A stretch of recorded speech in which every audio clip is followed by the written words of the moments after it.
Bonjour et bienvenue dans Enquête interne, le podcast proposé par Lefebvre Dalloz qui vous emmène dans les coulisses de la compliance. Tous les mois, nous plongerons en immersion dans le quotidien des professionnels de la compliance. Nous rencontrerons des experts qui nous diront comment est vécu en pratique ce sujet souvent perçu comme théorique. Grâce à leur retour d'expérience, leurs anecdotes, leurs réussites et peut-être leurs galères, nous comprendrons enfin les rouages de la compliance. Embarquons dans ce premier épisode avec Maya Van de Velde, journaliste spécialisée en droit des affaires, responsable de la cellule média au sein des éditions Francis Lefebvre. L'enquête interne, c'est l'investigation mise en place au sein d'une entreprise concernant des faits plus ou moins précis, généralement susceptibles de constituer une infraction pénale.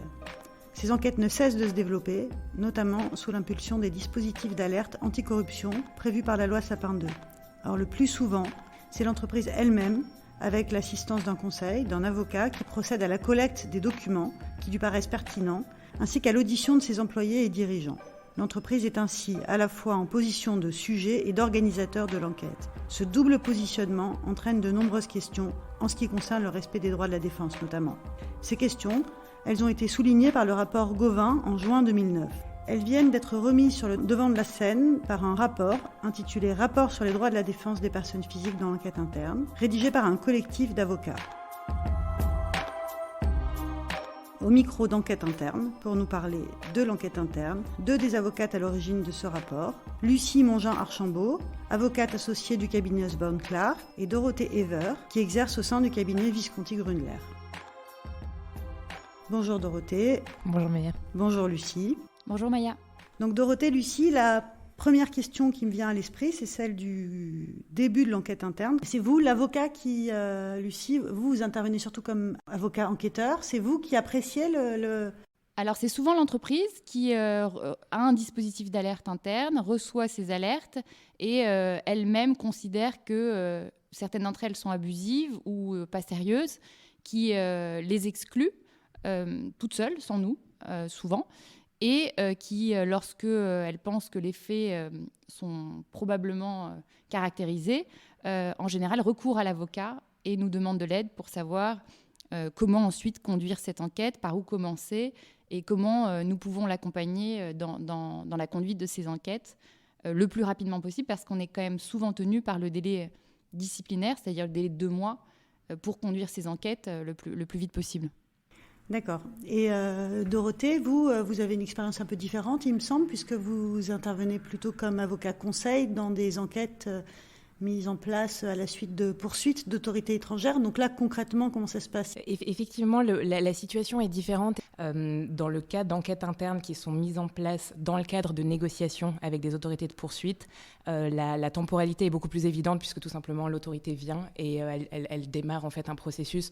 Donc l'entreprise et évidemment donc les personnes physiques qui sont visées ensuite par l'enquête interne sont beaucoup moins actives dans la décision de mise en place et dans le moment choisi pour mettre en place l'enquête interne. Concrètement, la façon dont ça se passe, c'est que les autorités de poursuite, généralement étrangères, dans le cas de figure que vous évoquez, et dans ce que j'ai eu l'occasion de voir plusieurs fois, s'approche d'une société en lui expliquant que l'autorité a une raison de penser ou plusieurs raisons de soupçonner que des faits constitutifs potentiellement d'infraction ont été commis au sein de l'entité et que donc elle apprécierait que dans le cadre d'une négociation qu'elle entend mener avec cette entité, l'entité fasse ses meilleurs efforts pour elle-même faire un peu le ménage chez elle et découvrir ce qui a été fait, ce qui s'est passé, s'il y a effectivement des faits répréhensibles. Et c'est là en fait tout le premier point de l'absurdité de l'enquête interne, parce qu'il y a une absurdité dans le processus, qui est qu'en fait l'autorité, surtout étrangère, peut en venir à quasiment déléguer l'enquête à l'entreprise. Parce qu'en fait, ça, c'est des faits qui pourraient faire l'objet d'une enquête pénale publique et qui sont laissés à l'appréciation, enfin à la direction d'une entreprise qui doit elle-même, au sein de sa propre structure, enquêter comme si elle était policier ou juge d'instruction. C'est tout un jeu de négociation et de pression plus ou moins forte. Il y a aucune obligation, là encore, d'enquêter. Simplement, la perte de l'opportunité d'entrer en négociation avec l'autorité au sujet de ces faits. L'idée, c'est que si la société dit non, l'autorité très certainement considérera qu'elle a à ce moment-là, elle d'autant plus de raisons d'enquêter. Elle le fera elle-même et les sanctions ou les suites seront probablement plus pénalisantes pour l'entreprise. C'est tout un sujet aussi de savoir ce qui est opportun, mais en tout cas, voilà, en termes de point de départ et de mise en place, il y a une vraie distinction entre les enquêtes internes qu'on nomme spontanées, mais qui ne sont pas spontanées en fait dans le rapport auquel fait référence Lucie, donc mise en place après une alerte ou un signalement, et celle mise en place dans le cadre d'une négociation avec des autorités. Et Lucie, ça vous arrive vous êtes contactée par une entreprise qui vous fait part d'un signalement ou d'une alerte qu'elle a estimée suffisamment grave pour mettre en place une enquête interne. Ça vous arrive de dire non, là, il ne faut pas le faire. Il y a un risque à mettre en place une enquête interne trop tôt, par exemple? Je pense qu'il y a plus de risques à ne pas conduire une enquête interne qu'à en mener une, parce que si les faits sont sérieux, si manifestement c'est non abusif, et si l'entreprise ne conduit pas cette enquête interne, ça pourrait lui être reproché dans le futur. Je vois mal un reproche qui pourrait être formulé à une entreprise pour avoir conduit trop tôt une enquête interne. D'accord, donc on ne fait pas d'enquête interne pour désamorcer une rumeur qui court dans une entreprise ou pour des raisons de communication. On conduit des enquêtes internes vraiment pour aboutir à une vérité, peut-être pas judiciaire, mais en tout cas factuelle.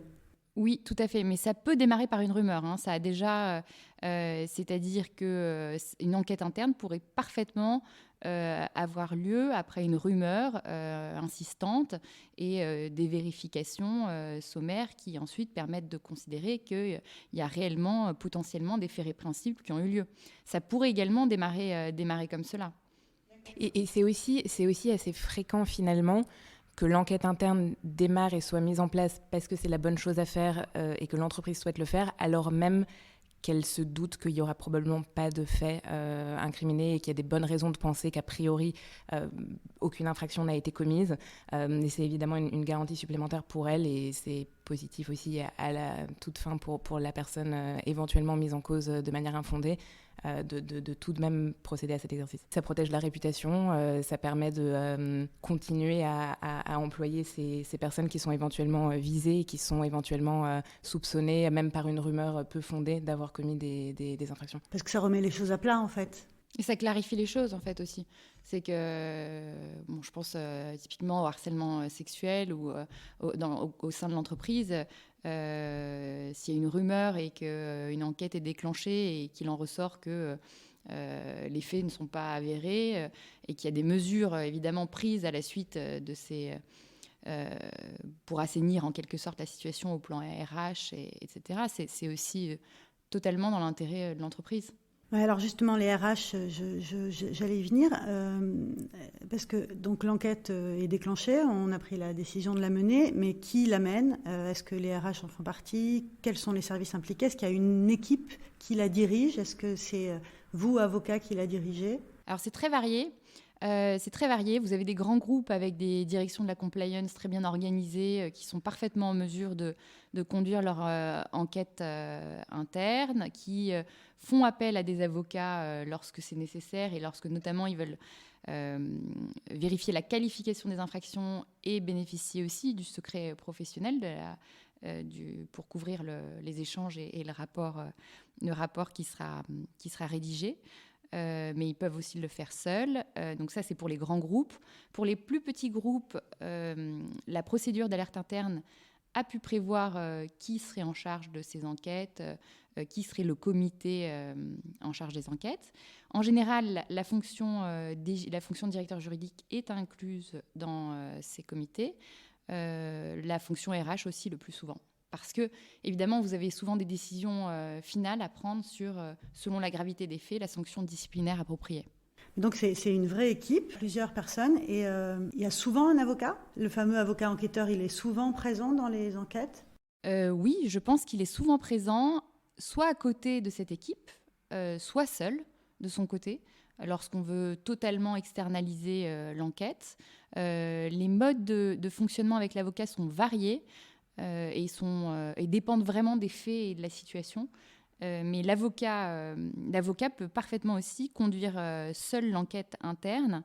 Et les avantages que j'y vois, c'est pas pour faire de la promotion de la profession, mais il y a quand même 3 avantages très nets. Le premier, c'est que ça rend plus objectif la conduite de l'enquête interne. Selon en tout cas les personnes qui seront visées par cette enquête, elles auront l'impression que c'est extérieur, davantage extérieur que si c'est conduit en interne. Le deuxième avantage, c'est qu'on est tenus, nous, avocats, par nos grands principes, et notamment le principe de loyauté et de prudence qui font que l'enquête doit être menée avec loyauté et prudence, donc c'est une garantie aussi pour ces personnes-là. Et le dernier avantage, évidemment, c'est le secret professionnel qui couvre les échanges et le rapport rédigé. Du coup, Lucie, vous êtes déjà intervenue comme avocat enquêteur à plusieurs reprises. Est-ce que c'est pas bizarre pour un avocat d'être celui qui enquête ? C'est vrai. Ben, c'est vrai qu'on est vraiment... puis moi, je suis pénaliste, donc on est vraiment l'avocat de la défense en temps normal. Et là, on doit devenir vraiment très objectif, très loyal dans la conduite de l'enquête. Et on rentre un petit peu, c'est vrai, dans le métier et le rôle finalement d'un juge d'instruction presque. C'est une autre manière de procéder, mais je pense que nos grands principes des droits de la défense, avec l'article préliminaire du Code de procédure pénale, avec l'article 6.3, avec tous ces grands principes auxquels on tient tant, voilà, on essaie de les appliquer au mieux dans le cadre de ces procédures pour que voilà, pour accompagner l'entreprise. Et c'est important, je pense, qu'il y ait des avocats aussi pénalistes qui s'emparent de ces sujets et qui permettent la garantie de ces droits pour les personnes visées en réalité aussi. Moi, je vois 2 difficultés quand même majeures. Alors, moi, j'ai une expérience plutôt de l'autre côté en défense des personnes physiques qui peuvent être visées par ces enquêtes internes. Mais j'ai eu l'occasion, notamment au sein de structures anglo-saxonnes où j'ai exercé précédemment, de voir aussi comment se déroulait la conduite d'une enquête interne. Il y a effectivement, comme ça a été dit, une bizarrerie. C'est qu'en fait, quand on est avocat, et en particulier avocat pénaliste, c'est pas naturel d'être celui qui enquête. On n'a jamais vraiment envie d'être le policier ou le juge d'instruction. On est moins en mesure de mettre en avant un certain nombre de réflexes et de connaissances juridiques et stratégiques qu'on a l'habitude, au contraire, de déployer dans un exercice contentieux. Mais il y a aussi, je pense, une autre difficulté qui est la limite de ce qu'on peut faire. Et ça, bon, pour le coup, je pense que c'est aussi vrai pour un avocat enquêteur qu'un auditeur enquêteur ou que toute autre personne qui tente d'enquêter à la place des autorités, hein, quelque part. C'est le fait qu'on est quand même parfois confronté à la limite de ce qu'on peut faire. C'est-à-dire qu'on n'a pas les moyens de mettre en place une enquête comme une autorité de poursuite, et d'ailleurs on n'a pas envie de le faire. Moi j'ai en souvenir un cas dans lequel justement comme on le disait un peu plus tôt, l'enquête avait démarré avec la certitude qu'il n'y avait probablement pas de fait constitutif d'infraction. C'était effectivement le cas, et je reste convaincue qu'il n'y avait rien de plus à découvrir que ce qu'on a vu après avoir entendu des personnes et après avoir récolté des emails et lu des échanges. Mais ce qui était amusant, vers la fin de l'enquête, on a eu l'occasion de discuter avec une personne qui n'était plus dans l'entreprise et qui a révélé pas mal de nouvelles choses, mais sans avoir aucun élément probatoire. Mais lui-même, en fait, avait été impliqué initialement dans une enquête pour savoir si des faits avaient été commis ou pas dans ce cadre-là. Voilà, il expliquait avoir été confronté à des preuves qu'on n'avait plus aujourd'hui. Mais il s'est posé donc, vers la fin de l'enquête, une vraie question sur, en fait, finalement, la possibilité qu'il y ait vraiment eu une infraction. Et n'étant pas enquêteur et n'ayant aucun moyen d'enquête comparable à ceux de véritables enquêteurs, on n'était tout simplement pas en mesure de faire plus.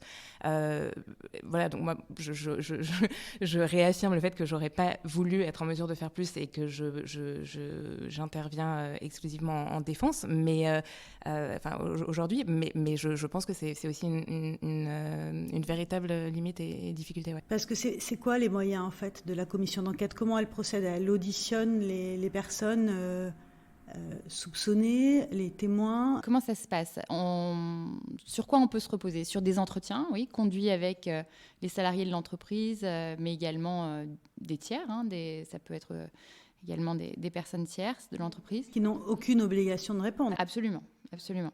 Alors que le salarié a son obligation de loyauté vis-à-vis de son employeur. Et ça, c'est toute la question. C'est très problématique, ce sujet, mais on pourra en reparler parce que ça prendrait un certain temps d'en parler. Donc, il y a l'entretien, il y a les entretiens à conduire, vous avez la possibilité d'accéder aux messageries professionnelles, à des éléments uniquement professionnels et de manière proportionnée, donc en procédant par mots-clés bien sélectionnés.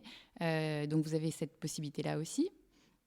Vous avez la possibilité de vous faire aider de tiers, par exemple comptables et financiers, quand vous avez affaire à des fraudes financières.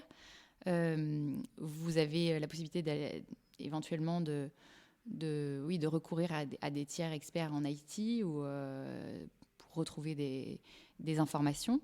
Et c'est vrai que c'est beaucoup plus limité, tu as raison de le dire, Dorothée, que les pouvoirs du juge d'instruction. Oui, c'est finalement tout ce qu'on peut mettre en place dans le cadre d'une initiative privée avec des moyens classiques. Les salariés, ils sont au courant que vous fouillez dans leurs ordinateurs ou qu'une enquête est en cours? Ils savent qu'une enquête les touche ou tout simplement est en cours? Qui on informe dans une entreprise? Alors, la règle, c'est qu'ils soient informés qu'un signalement a eu lieu les concernant. Vous avez la possibilité, évidemment, pour les besoins de l'enquête, de décaler le moment d'information, mais ils doivent être informés du fait qu'ils sont visés par un signalement, absolument. Et aucune donnée personnelle ne peut être récoltée. En revanche, les boîtes électroniques professionnelles sont bien sûr la propriété de l'employeur et sont revues en détail. Ouais, et alors, du coup, vous le convoquez, je suppose que c'est le mot, à une audition, oui, ou à un entretien. Vous dites entretien, vous l'invitez à un entretien? Alors, on dit entretien, oui. Moi, j'ai tendance à dire audition pour marquer justement la normalité du sujet. Justement, parce qu'effectivement, est-ce que vous l'informez de la gravité de ce que potentiellement il va dire? Alors, c'est vrai que Dorothée a raison, on devrait appeler ça audition.